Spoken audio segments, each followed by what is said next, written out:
Assalamualaikum warahmatullahi wabarakatuh.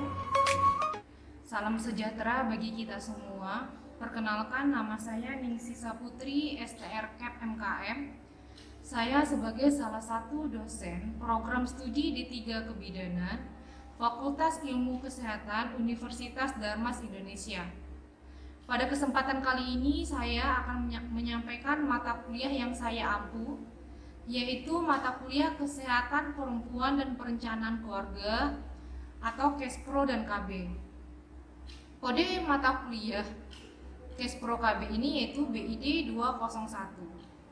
Mata kuliah yang saya ampu ini memiliki bobot SKS yaitu 4, yang terdiri dari 2 SKS teori dan 2 SKS praktek. Mata kuliah ini merupakan mata kuliah wajib program studi yang diajarkan pada mahasiswa semester 2. Adapun deskripsi dari mata kuliah ini yaitu mahasiswa mampu memahami konsep hak-hak kesehatan reproduksi, faktor-faktor yang mempengaruhi kesehatan reproduksi, upaya pencegahan dan deteksi dini, serta memberikan asuhan kebidanan pada perempuan sepanjang siklus kesehatan reproduksi, mulai dari masa remaja, masa antara, dan lansia, termasuk perencanaan keluarga dan pengaturan kesuburan. Adapun capaian mata kuliah ini yaitu mampu memahami konsep kesehatan reproduksi, mampu memahami lingkup kesehatan reproduksi, mampu memahami isu-isu kesehatan reproduksi, mampu memahami masalah-masalah kesehatan reproduksi yang sering terjadi pada siklus reproduksi perempuan, mampu menjelaskan dimensi sosial dan permasalahannya, mampu memberikan asuhan kebidanan pada perempuan yang berkaitan dengan kesehatan reproduksi dalam perspektif gender, mampu memahami konsep kependudukan, mampu memahami konsep pelayanan keluarga berencana, mampu memberikan informasi dan penapisan dalam pelayanan kontrasepsi, mampu melakukan screening dalam pelayanan keluarga berencana, mampu memberikan asuhan kebidanan pada keluarga berencana, mampu melaksanakan pelayanan kontrasepsi dengan metode sederhana, melakukan pendokumentasian pada asuhan kesehatan reproduksi dan keluarga berencana. Sub CPMK dalam mata kuliah ini yaitu mengetahui asuhan kesehatan reproduksi pada remaja, melibatkan wanita dalam mengambil keputusan. Selanjutnya saya akan menjelaskan mengenai pokok bahasan pada mata kuliah ini. Pokok bahasan pada mata kuliah ini yang pertama yaitu konsep kesehatan reproduksi, lingkup kesehatan reproduksi, peran dan tugas bidan dalam PHC untuk wanita, isu-isu kesehatan perempuan, masalah-masalah kesehatan reproduksi yang sering terjadi, dimensi sosial wanita dan permasalahannya, asuhan kebidanan pada perempuan yang berkaitan dengan reproduksi dalam perspektif gender, konsep kependudukan, perkembangan KB di Indonesia, mampu memberikan informasi dan penapisan dalam pelayanan KB dengan metode sederhana, mampu melakukan screening dalam pelayanan keluarga berencana, asuhan kebidanan pada keluarga berencana dengan metode sederhana, dokumentasi asuhan kebidanan, dan kesehatan reproduksi. Dalam pembelajaran, baik materi ataupun praktek, saya selalu menggunakan referensi-referensi yang terbaru. Selanjutnya, saya mau menjelaskan teknik pengajaran yang saya gunakan, yaitu dengan teknik DIA, di mana DIA ini terdiri dari 3 kata, yaitu delivery, interaction, dan assessment. Delivery, bagaimana penyampaian pada materi pembelajaran kepada mahasiswa. Model pembelajaran yang sering saya gunakan yaitu student center learning, small group learning, dan cooperative learning.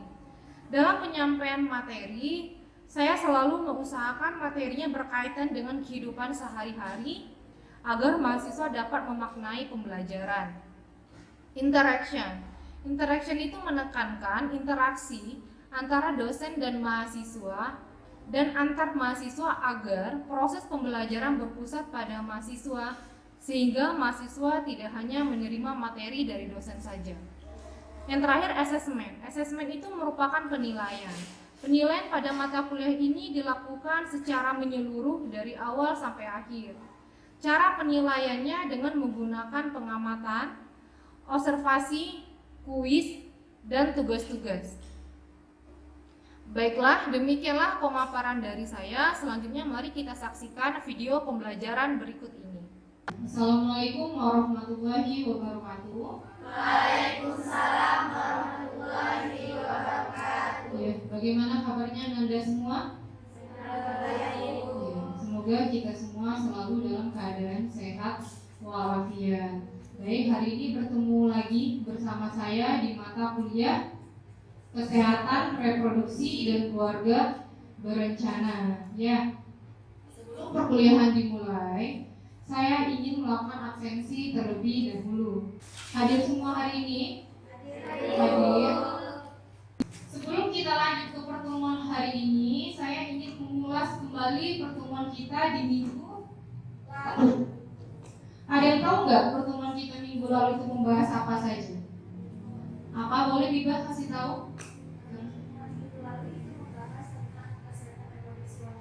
Iya, minggu lalu kita membahas mengenai konsep kesehatan reproduksi. Ya, boleh diulang kembali apa itu pengertian kesehatan reproduksi? Kesehatan reproduksi bisa dibilang dengan suatu keadaan di mana tubuh sehat secara menyeluruh, tidak hanya terbebas dari gangguan penyakit reproduksi, tetapi sehat dari aspek sosial, aspek mental, dan aspek fisik. Baik, terima kasih ya Habibah. Selanjutnya kita membahas apa saja di minggu lalu. Ada ruang lingkup kesehatan reproduksi. Ada berapa ruang lingkup KESPRO? Ada tuh 7. Yang pertama apa? Kesehatan ibu dan bayi. Selanjutnya apa? Pencegahan dan penanggulangan infeksi saluran reproduksi. Yang ketiga apa? Pencegahan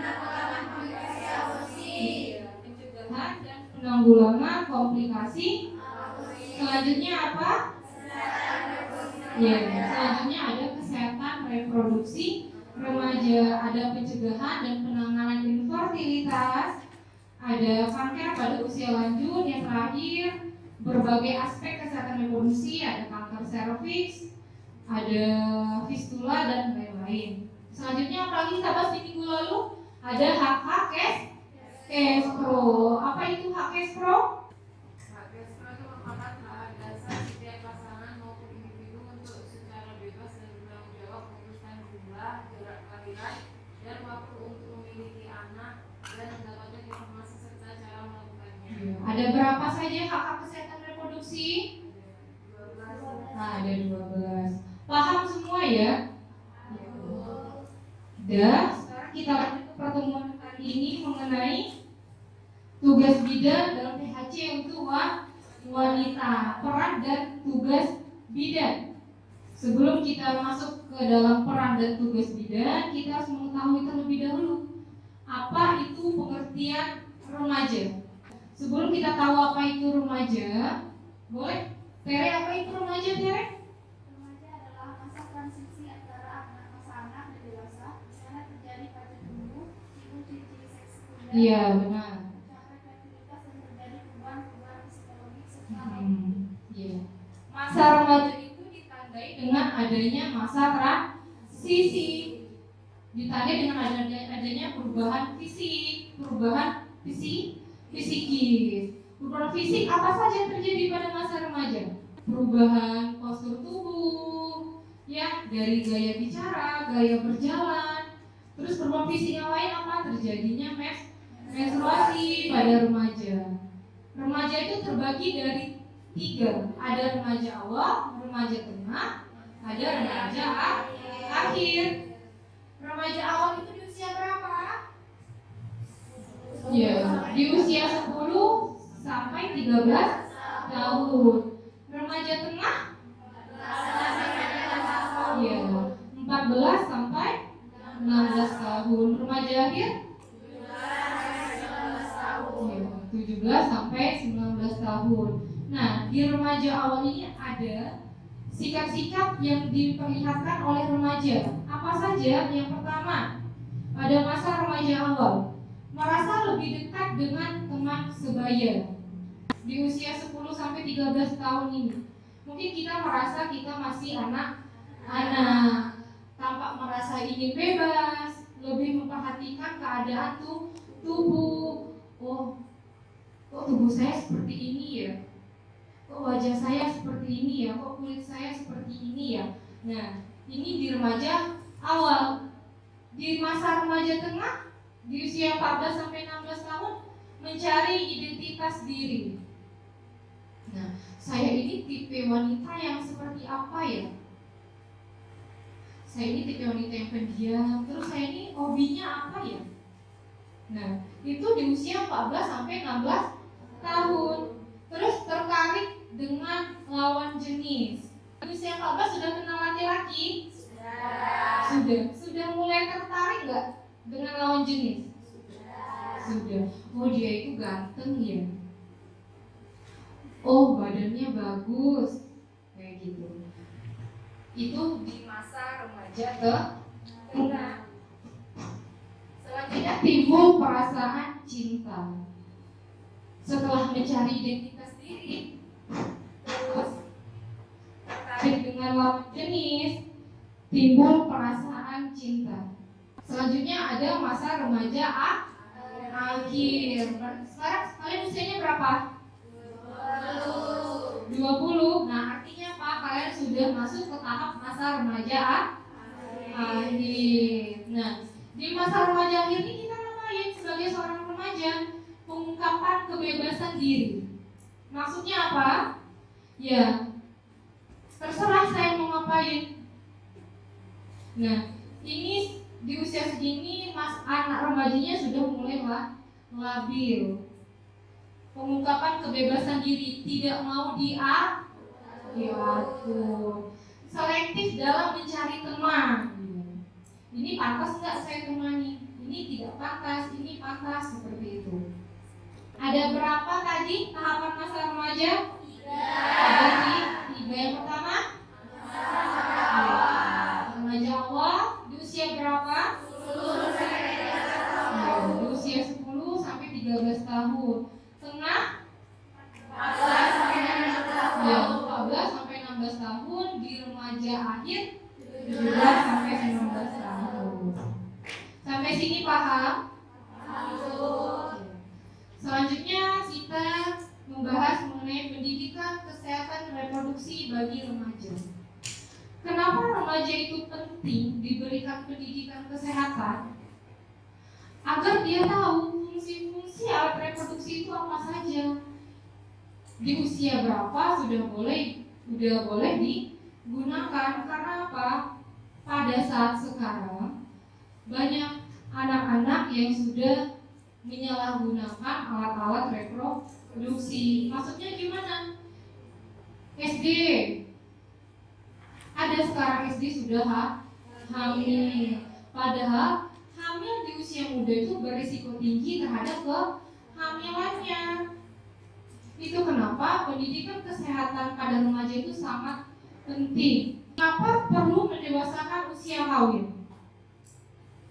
Karena alat reproduksi ini sudah ada masanya, kapan boleh digunakan, kapan belum boleh digunakan. Itu kenapa undang-undang mengatur usia pernikahan itu di atas 20 tahun.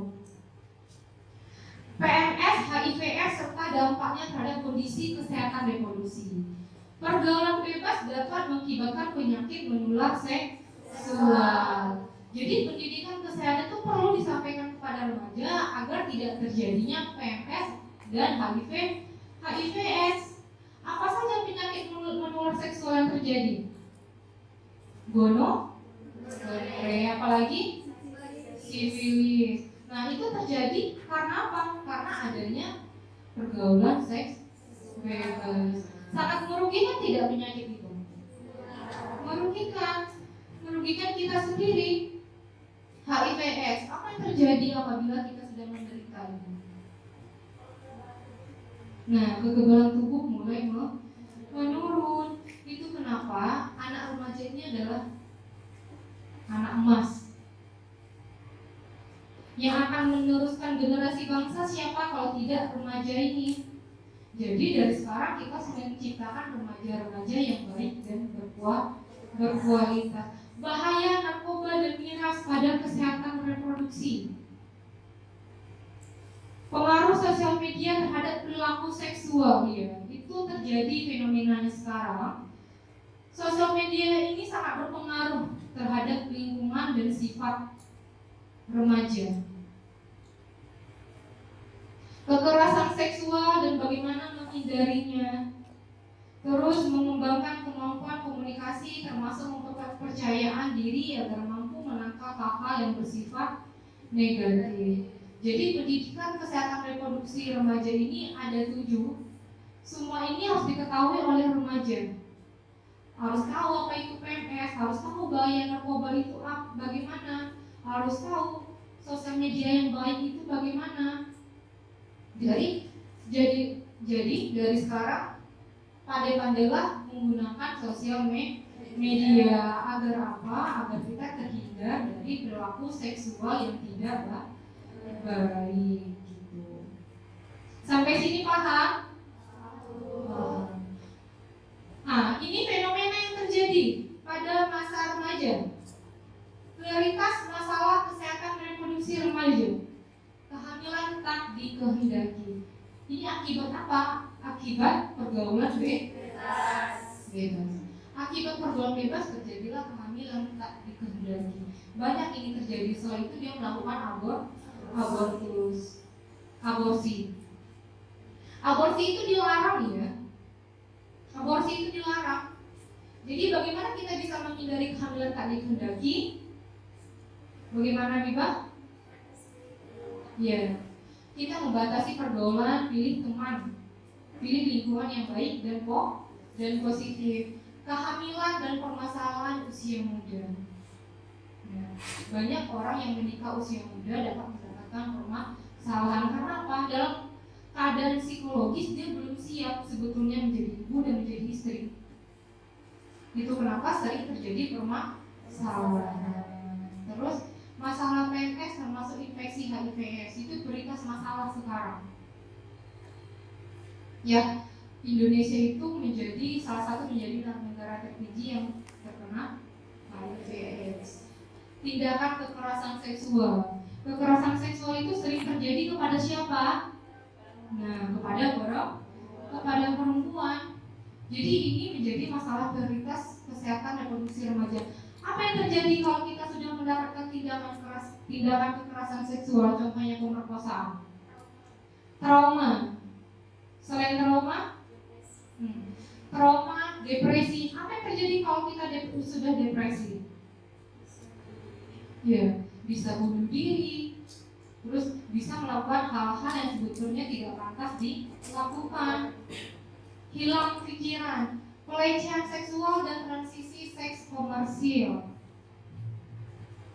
Pelecehan seksual ini dampaknya sangat besar kepada kita seorang perempuan apabila kita sudah merasakannya.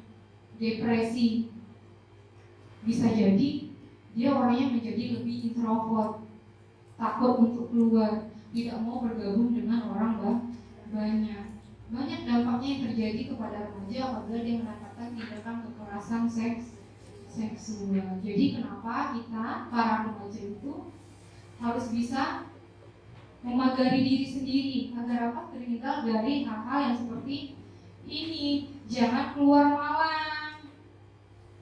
Ya, malam itu di rumah saja.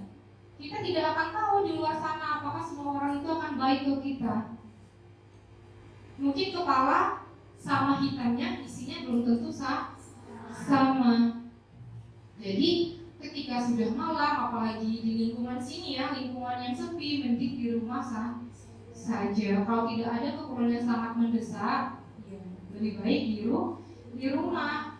Karena kita tidak akan tahu apakah kita nanti akan merasakan hal yang seperti ini. Kesehatan reproduksi pada remaja. Perkembangan fisik. Perkembangan fisik itu harus dikasih tahu kepada remaja. Kenapa? Oh, sekarang sudah menstruasi. Kalau sudah menstruasi tandanya apa? kamu sudah bisa hamil, gitu ya orang tua kita bilang ya. Kalau kamu sudah menstruasi artinya apa? Kamu sudah harus membatasi pergaulanmu dengan lelaki. Kalau kamu sudah menstruasi artinya kamu sudah matang, sudah bisa hamil. Belum matang tapi sudah bisa hamil. Usia hamil itu yang diajarkan oleh undang-undang di atas 20 tahun. Tapi nyatanya sekarang anak SD banyak ya yang sudah hamil. Iya. Berapa? Usia 8 tahun ada berita. Itu kenapa perlunya kita sebagai orang tua melakukan pembinaan kesehatan kepada anak. Kalau kita sudah menstruasi, payudara sudah mulai membesar. Kalau payudara sudah mulai membesar, pakailah hijab yang menutupi, pakai pakaian yang longgar. Nah, itu pembinaan oleh orang tua. Pembinaan kesehatan bagaimana? Kalau kamu sudah menstruasi harus bisa menjaga personal hygiene. Bagaimana kita menjaga personal hygiene itu? Ya, ganti pembalut, terus ganti celana dalam apabila sudah terasa lembab. Ketika selesai BAK maupun BAB harus dilap atau dikeringkan seperti itu ya. Nah, itu merupakan pembinaan kesehatan reproduksi. Proses reproduksi yang bertanggung jawab itu yang bagaimana? Proses reproduksi yang bertanggung jawab. Proses reproduksi yang bertanggung jawab artinya apa? Kita bisa menjaga alat reproduksi dengan baik. Jangan sampai alat reproduksi tidak dipergunakan sebaik mungkin. Maksudnya apa? Melakukan hubungan seksual yang gonta-ganti. Nah, itu dapat merusak organ reproduksi. Pergaulan yang sehat antara remaja laki-laki dan perempuan itu sangat penting. Agar apa? Agar tidak terjadi seksual yang menyimpang. Persiapan pranikah, kehamilan dan persalinan serta cara pencegahannya. Sampai sini ada mau ditanyakan? Tidak. Boleh diulang kembali apa itu remaja? Boleh diulang kembali apa itu remaja? Remaja adalah masa transisi antara masa anak dan dewasa, mana terjadi pada tumbuh seks sekunder, tahap pubertas dan terjadi perkembangan psikologis serta kognitif. Iya. Apa? Remaja adalah masa transisi yang ditandai oleh adanya perubahan fisik, emosi, dan psikis. Itu tanda-tanda apabila kita sudah remaja. Remaja terbagi 3, ada remaja awal, ada remaja tengah, ada remaja akhir. Materi hari ini paham atau tidak? Ya. Jadi jika ada pertanyaan, boleh langsung ditanyakan ke saya. Jika ada yang bingung, boleh langsung ditanyakan.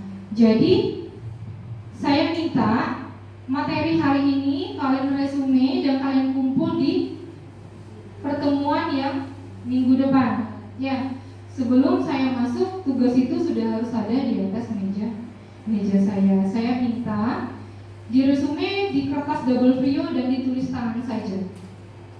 Karena itu akan saya tanyakan kembali di pertemuan selanjutnya. Baik, ada yang mau ditanyakan? Tidak. Pertemuan hari ini saya cukupkan sampai di sini. Saya mohon maaf apabila ada salah. Semoga ilmu hari ini bermanfaat buat kalian. Saya akhiri. Assalamualaikum warahmatullahi wabarakatuh. Demikianlah proses pembelajaran pada mata kuliah Kesehatan Reproduksi dan Keluarga Berencana ini. Sekian penjelasan dari saya tentang salah satu mata kuliah yang saya ampu.